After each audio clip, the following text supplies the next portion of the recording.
Hello and welcome back to the Casual Fanatic. The review of the game. Madrid City. What a tie, what a game. This has been highly anticipated.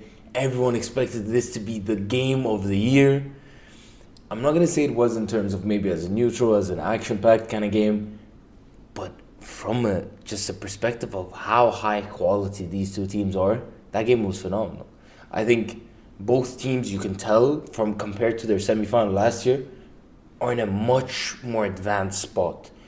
Both of them are structured so much better, and I think both teams, if they played their counterpart from last year, I think win it much easier. It's obviously a weird comparison because it's difficult to compare different seasons, different time frames, different mentality for both teams. Now, the game went in a weird direction. So City in the first 15 minutes really went to assert their control, asserted possessional dominance without too much penetrative action. City were in control. You could tell that the wave was coming from City, and then that's usually where the next step of their game comes, where one of the eights, the deeper eights, so like Gundogan, would step forward, and you'd have one of the inverted fullbacks step up a little bit, and you also had early in the game you had Kyle Walker playing much higher. That was nullified naturally due to the fact that Vinicius, for me, was man of the match. And Vinicius did not give him any room to step forward because of the threat of transition. Now, that word, the threat of transition, that basically encapsulated the game for City. Their fear of Madrid's counters and Madrid's transitions nullified so much of their attacking game. Meant that City weren't able to push up an extra man. Gundogan was so much deeper than he usually is. Gundogan wasn't able to drop into the half space, which meant that Madrid got away with what I thought was a huge error, which is starting Rodrigo. I think Valverde should have started, not forcing Valverde, because Pep was talking about as well that Cruz and Valverde were occupying the half spaces. I think you could have had that out of possession with having the extra body of Tchouaméni. I would have gone for more physical midfield as well, and with that, you would have still had Modric occupying the same spots in between the Stones and Rodri, but they went with Rodrigo. I understand the idea behind it, and I don't think Rodrigo played necessarily bad. I think he did well for what the amount of chances and the amount of opportunities he had. But I think starting Valverde next time on the right, in possession, and then out of possession he can drop in and they can be a more compact midfield, especially since City won't allow them the same kind of luxury of, hey, we're just going to sit back on them. City know that they have to be on the front foot. City know that they're going to have to create the overload, because one thing that Pep's going to realize is they had a big advantage in that Grealish-Carvajal matchup.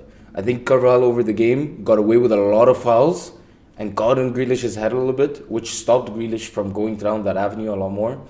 But Grealish was winning that individual battle. He was winning the duels. Grealish had a big advantage there. And I think if they managed to give him those 2v1s out wide, I think they would have created a lot more in that half space, especially since that was the half space that Valverde had to drop in much more than his natural, let's say, positioning of what he does. He had to drop in a lot more to try and occupy. So if you had Gundogan pushed up a little bit, maybe even have Haaland running those channels there, you would have had more opportunity. Now, they played very tight between the centre-backs. They tried to nullify Haaland as much as possible. And I think Rudiger kind of gave you the game plan right now of how to best deal with Haaland, which is you need someone that's going to match him physically and with his pace. You do that, doesn't really get on the ball because he doesn't have, again, as I've talked about, forget about the first touch, forget about the turning on in the space or whatever. That's not going to be him. That's never going to be part of his game. He's too big, he's too wiry for that. That's not going to be his game. But what he needs to do is utilize his body correctly. He's bigger than Rudiger, but he doesn't still know how to use his body effectively, because the way that both teams were able to create chances and shooting opportunities from the edge of the box was great. And that shows adaptability at this world-class level. When you can't find those penetrating passes that get shots inside the box, which I think if my memory is early, Benzema had that once where it was great link-up play with Vini and Carvajal and then into Benzema. And it happened once with Haaland when he took the ball in, but then Again, when you're not having chances, sometimes you snap at it.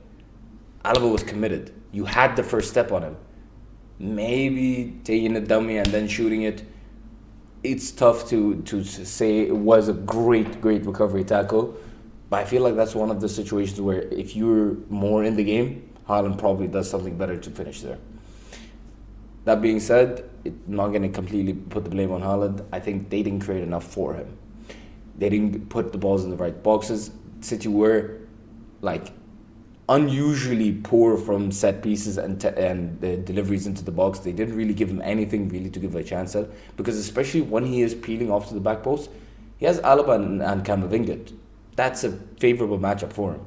Now, I know that they did try and man mark with Rudiger, especially when Haaland tried to drop in a little bit deeper. Rudiger literally sprinting right after him, because they were aware that, and this was a good adjustment from Madrid, especially you saw it in the second half, and that's why City took so much more. Madrid took so much more control, because they knew that City were afraid of their transitional game. That's why they were able to squeeze it so much more, and that's why you saw that in the second half, Madrid were the favorite team. They were the one that looked more likely. I think they were much more dangerous, because you knew that City were not gonna overcommit. And look, City, and it ended up working for City. They got a world-class goal from their best player. De Bruyne is going to have those kind of influencing factors. He's done it before in a tie against City, against Madrid. This is the kind of game where you need these all-time figures to come through. And that's why Madrid have found so much success in the Champions League. They have superstars. And in these cup competitions, when it's so tight, both teams are so high in technical quality and technical security that you need these superstars who are just a little bit level above to change games.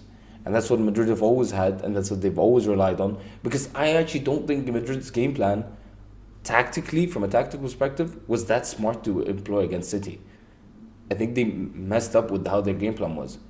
But I think also City, at the same time, just weren't brave enough to go take it, because I think they could have walked away with it, especially early in the game when they did have the possession dominance. They had the possession dominance for most of the game. I think they could have taken advantage of that and been 1 or 2 up, and it would have completely changed the complexity of the game, and they could have killed this at the Bernabeu. But now you give Madrid a chance, and you're gonna have to be more expansive in the second, giving Madrid those chances transitionally.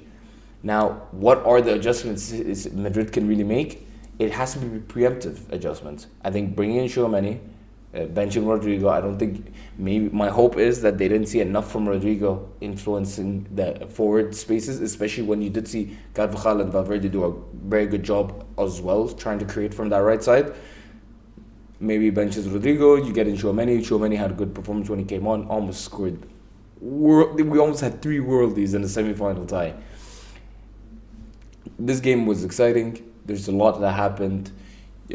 I think the next leg is going to be so interesting to see how much they change and how much and who actually rolls the dice first. Because if it does start the same way, then the deadlock is not going to be broken except with sheer individual brilliance. Before I finish, because I'm about to wrap up the video, the game is going to be done by whoever makes an adjustment first. I just want to note that I thought Camavinga was sensational. I think the way he drove out from left back, his versatility, his adaptability is special. He even had to change positions during the game and bring on Nacho. That was a good move. And that just shows this guy is a real special talent. And I love watching his game. He's great technically on the ball. He was so composed. The way he was breaking the lines when City were pressing high. It was superb. Oh, my light turned off. Don't worry about that though. So generally, this was a great game from Madrid and City. I'm excited for the second leg. Let's see what happens. I'll catch you on the next one. Bye-bye.